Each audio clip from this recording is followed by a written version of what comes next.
ఇదే రిటైర్ ఉద్యోగులకు సంబంధించి బకాయిలపైన అడ్వకేట్ ఉన్నారు, మాట్లాడే ప్రయత్నం చేద్దాం. సార్ ఏంటి ఎట్లా చూస్తారు? ప్రభుత్వం ప్రజాప్రభుత్వం అని చెప్తా ఉంది, కానీ ఇంతమంది రిటైర్ ఉద్యోగులకు సంబంధించిన ఇష్యూని ఎందుకు పట్టించుకోవట్లేదు? ఇదేం కొత్త సమస్య కాదు, బడ్జెట్ ఎలొకేషన్ సమస్య. బడ్జెట్లో ఉన్నటువంటి నిధులు ఏదో పక్కదారి పట్టించారా, లేకపోతే విల్ఫుల్ డిఫాల్ట్ అయ్యారా? ఇది అడిగే ఇది కాంట్రోలర్ అండ్ ఆడిటర్ జనరల్ కంటే ఇది కేంద్ర ప్రభుత్వ దృష్టికి తీసుకెళ్లాలని సమస్య. ప్రధానమంత్రి ఆఫీస్కి, లేకపోతే ఇప్పుడు లోక్సభ సెషన్స్లో ఉంది కాబట్టి రాజ్యసభ లోక్సభలో ఈ విషయం ప్రస్తావించే అవకాశం ఉంటే ఈ ఉద్యోగులందరూ అక్కడికి దీన్ని ఒక ప్రపంచంలాగా తీసుకెళ్ళాలి. ఇక్కడ ఏదో సిఏజీలో అవుతుంది అనేది మాత్రం ఉంటుంది. ఇంకా దీని దీర్ఘ పోరాటం కొనసాగితేనే ఈ ప్రభుత్వం స్పందించే అవకాశం ఉంది. లేకపోతే ఇది కూడా ఎవరు హ్యాపీలెస్ కదా. రిటైర్డ్ పీపుల్ అనేవాడు ఫ్యూ పీపుల్, 8,000 10,000 మంది లేదా 5,000 కోట్ల సమస్య. రాష్ట్రం 1,00,000 కోట్ల బడ్జెట్లో ఈ అలాట్మెంట్ ఏం చేసిందని చెప్పి ఇక్కడ అడిగే అధికారం ఎవరికింది? ప్రతిపక్షాలు ఏమి అడిగేటట్టు లేదు. ఖచ్చితంగా అది సెంట్రల్ గవర్నమెంట్ ఇంటర్ఫియర్ అయితేనే సమస్య పరిష్కారం అవుతుంది. సెంట్రల్ గవర్నమెంట్కి వెళ్ళాలంటే వీళ్ళు ఉత్తరాల రూపంలోనూ లేకపోతే రిప్రజెంటేషన్ చేయాల్సి ఉంటుంది. అది కోర్టులు కూడా దాటిపోయింది, కోర్టుల పరిధి కూడా దాటిపోయింది. ఆల్రెడీ హైకోర్టులో అనేక ఇండివిజువల్ పిటిషన్స్ ఉన్నాయి, అవి డిస్పోజ్ ఆఫ్ అయినాయి. కౌంటర్లు కంటెంప్ట్ కూడా రన్ అవుతుంది. ఏమి లెక్క చేయట్లేదు. కాబట్టి ఖచ్చితంగా కేంద్ర ప్రభుత్వం జోక్యం చేసుకుంటే పరిష్కారం అవుతుంది. జోక్యం చేసుకోవాలంటే ఇక్కడ కేంద్ర మంత్రులు ఉన్నారు, ఎంపీలు ఉన్నారు, బీజేపీ వారు, మరి వాళ్ళు స్పందించడానికి వాళ్ళ దృష్టికి వెళ్ళిందో లేదో మనకు తెలియదు. ఇప్పుడు వాళ్ళు తీసుకెళ్లాలని బాధ్యత వీళ్ళ మీద ఉంది, బాధ్యతల దగ్గర ఉంది. ఇప్పుడు రిటైర్డ్ పీపుల్ అనే వాళ్ళు బాధ్యతలు. ఇక్కడ అగ్రీవ్డ్ పర్సన్స్, అగ్రీవ్డ్ ఏం చేయాలి? రిప్రజెంటేషన్ చేసుకొని అక్కడికి లోక్సభ స్పీకర్ తెలియజేయాలా, ప్రతిపక్ష నాయకులు రాజ్యసభ అందరినీ కలిసినాం, రాజకీయ పార్టీలు అన్ని కలిసినాం, ఎవరు కూడా మాకు స్పందిస్తలేరని చెప్పి. పార్టీలు వేరు, అక్కడ లోక్సభ సెషన్లో స్పీకర్ల కార్యాలయాన్ని సంప్రదించాలి, రాష్ట్రపతి కార్యాలయం సంప్రదించాలి. కేంద్రం జోక్యం చేయడం రాష్ట్రాలు ఏంటో ఆ మాట ఏనో.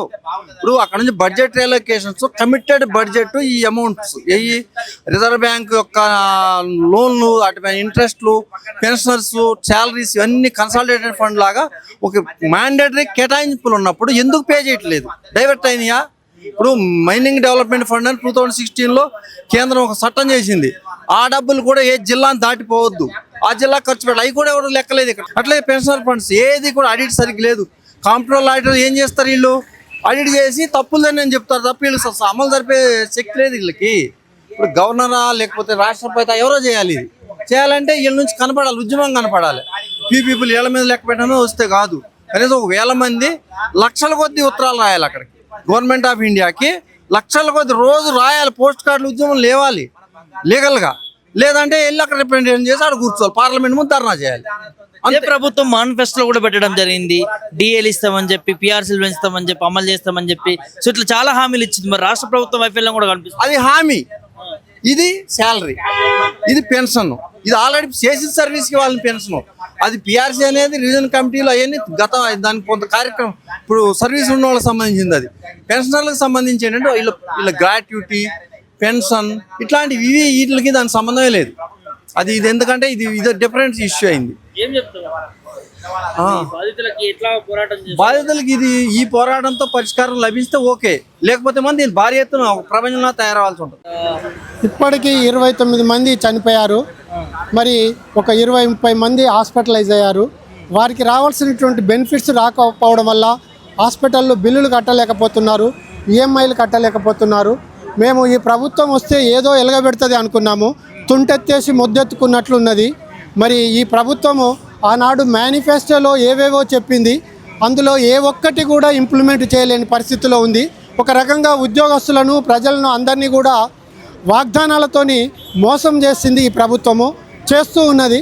మాకు రావాల్సినటువంటి బెనిఫిట్స్ మాత్రమే మేము ఇవ్వమంటున్నాము, వేరే కొత్తవి ఏవి కూడా డిమాండ్స్ లేవు.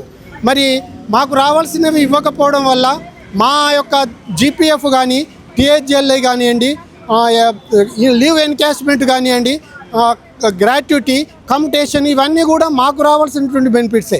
మా బెనిఫిట్స్ అన్నీ కూడా ప్రభుత్వ పథకాలకు అని నమ్మబలుకుతూ మరి వీటిని అటు మళ్లించడం ఎంతవరకు సమంజసమో. మరి మా డబ్బులు మాకు ఇవ్వవలసినటువంటి బాధ్యత ఈ ప్రభుత్వం మీద ఉన్నది. ఒక్కరికి ఒక్కరు పొంతన లేని ఇది అసలు ఒక రకంగా ఇది ప్రభుత్వమేనా అనిపిస్తుంది. మరి ఆనాడు ముఖ్యమంత్రిగా ఉన్నటువంటి రామారావు కానీ, చంద్రబాబు నాయుడు కానీ ఎంప్లాయీస్తోనే పెట్టుకొని పతనమయ్యారు. చివరికి రేవంత్ రెడ్డి గారి పరిస్థితి కూడా అదే అవుతుంది. కనుక ఎంప్లాయీస్తోని పెట్టుకున్నటువంటి ఏ గవర్నమెంట్ కూడా ముందుకు పోలేదు.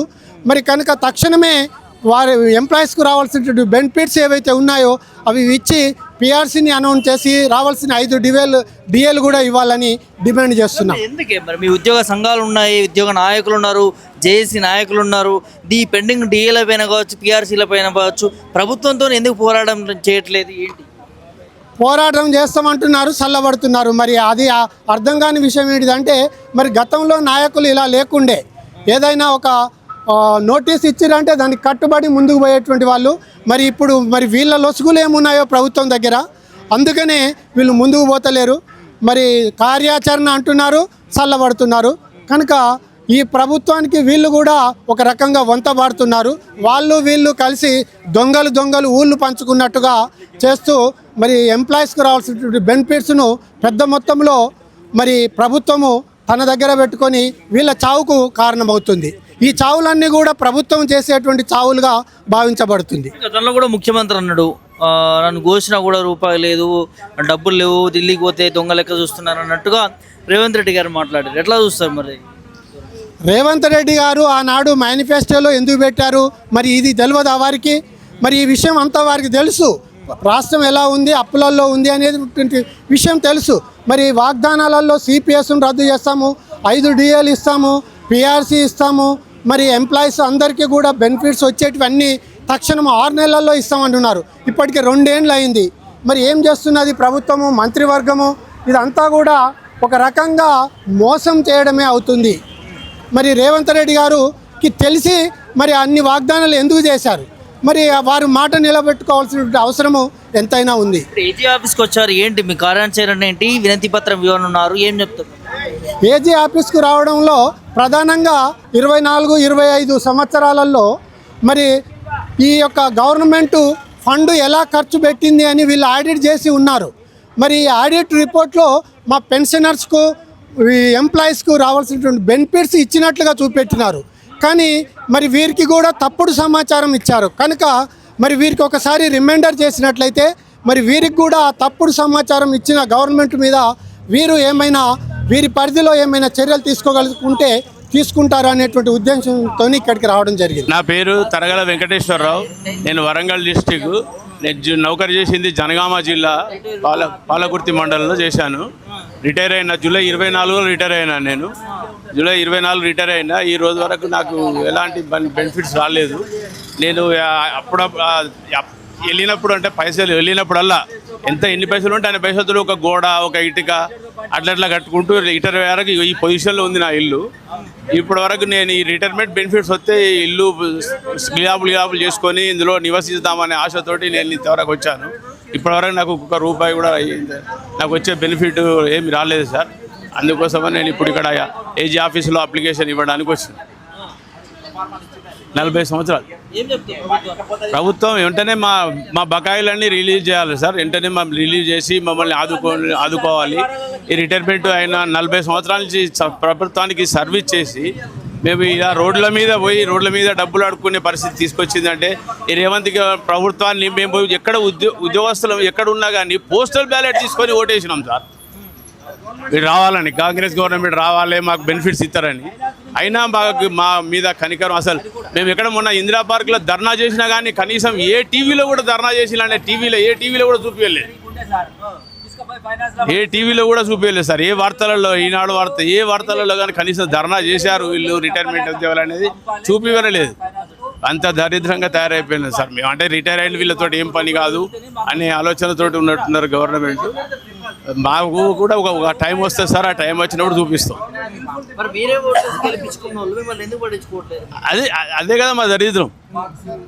అదే మా దరిద్రం సార్. ఇది మేమే ఓటేసి గెలిపించుకున్నాం. అదే దరిద్రం మాకు వచ్చింది. మా దరిద్రం మేమే నెత్తిలో పెట్టుకున్నాం అనమాట. మా చేతులు మేమే నెత్తిలో పెట్టుకున్నాం. ఇప్పుడు అట్లా అయ్యింది. అప్పుడు మాటలు వాళ్ళు మేనిఫెస్టోలో పెట్టిన మాటలు, ఇప్పుడు ఇంతకుముందు చేసిన గవర్నమెంట్ దాని ప్రకారంగా ఇది ఏదో కాదు మాడితే కాంగ్రెస్ గవర్నమెంట్ అంటే ఇంతకుముందు మంచి మన ఎంప్లాయీస్కు బెనిఫిట్ అన్నీ సార్. పిఆర్సీ, డిఏ మీకు ఏ బకాయిలు లేకుండా మేము నెల ఇచ్చేస్తా. అప్పటికే 2 డిఏలు 3 డిఏలు బాకీ ఉండే సార్. అప్పటికే 3 డిఏలు బాకీ ఉండే. నేను రాగానే 3 డిఏలు ఇస్తా, 3 డిఏలు రిలీజ్ చేస్తా, మీ పిఆర్సీ ఇచ్చేస్తా. అని మేనిఫెస్టోలో పెట్టి ఇంతవరకు రియల్ కాదు వీళ్ళు అసలు ఉద్యోగం ఉన్నప్పుడు ఒకటో తారీఖు జీతం ఇస్తానా అది ఒక్కటి పేరు పెట్టుకున్నాడు ఏది లేదండి ఇప్పుడు ఉద్యోగస్తులకు ఇచ్చేది ఏది లేదు ఒకటో తారీఖు జీతాలు ఇస్తానా అనే పేరు తప్ప ఏం లేదు సార్ పైసలు ఇవ్వనుకుంటే ఏ పని జరుగుతలేదా ఏమి జరుగుతలేదా సార్ పనులు పైసలు ఇవ్వనుడు నువ్వని పూర్వం నన్ను పోతే రక్తం వెళ్తుంది కదా నీళ్ళు వెళ్తాయా రక్తం వెళ్తుందా అని అనడానికి వచ్చినప్పుడు ఆయన ఎడి తిరుగుతలేడా ఏం చేస్తలేడా అసలు ఎక్కడికి తిరుగుతలేడా పైసలు లేనప్పుడు అలా ఇప్పుడు ఆయన సరే సార్ నాకు ఒకటి గుర్తొచ్చింది ఒక కాడ ఎంప్లాయీస్కు న్యూ ఎంప్లాయీస్కు ఆర్డర్స్ ఇచ్చుకుంటూ మీరు అమ్మ నాన్నకు తిండి పెట్టకపోతే 10% మీ జీతంలో కట్ చేసి ఇస్తా అన్న ఒక ముఖ్యమంత్రి మరి ఇలా మేము ఈ రాష్ట్రానికి అవ్వనాలం కాదా మరి ఆయనే బడ్జెట్లోకి వెళ్ళి 10% ఇస్తే మళ్ళీ ఒళ్ళేపోతుంది కదా సార్ ముఖ్యమంత్రి దాంట్లోకి వెళ్ళి కాదు సార్ గవర్నమెంట్లో ఉన్న బడ్జెట్లోకి వెళ్ళి ఒక 10% రిటైర్మెంట్ వాళ్ళకి కేటాయిస్తే రిటైర్మెంట్ వాళ్ళకు ఆయన చెప్పిండు కదా ఒక ఉద్యోగికి ఒక కొడుకు మీరు అవ్వయ్యకు జీతం ఇవ్వకపోతే 10% కట్ చేసి నేను ఇస్తాను మీ అవ్వయ్యకు జీతాలు పైసలు అని చెప్పిన ముఖ్యమంత్రి మరి ఈయనకు నెలకు వచ్చే బడ్జెట్ సంవత్సరానికి వచ్చే బడ్జెట్లో ఒక 10% రిటైర్మెంట్ ఉద్యోగులకు చెల్లిస్తే అసలు ఈ లొల్లే ఉండదు గొడవ ఉండదు కదా సార్ మరి అది అలాంటి వ్యక్తిని నెత్తిలో పెట్టుకొని కూర్చున్నాం మనకైతే నీతులు చెప్తాడు ఆయన దగ్గర నీతి లేదు అంతే కదా చేసేది ఒకటి అంతే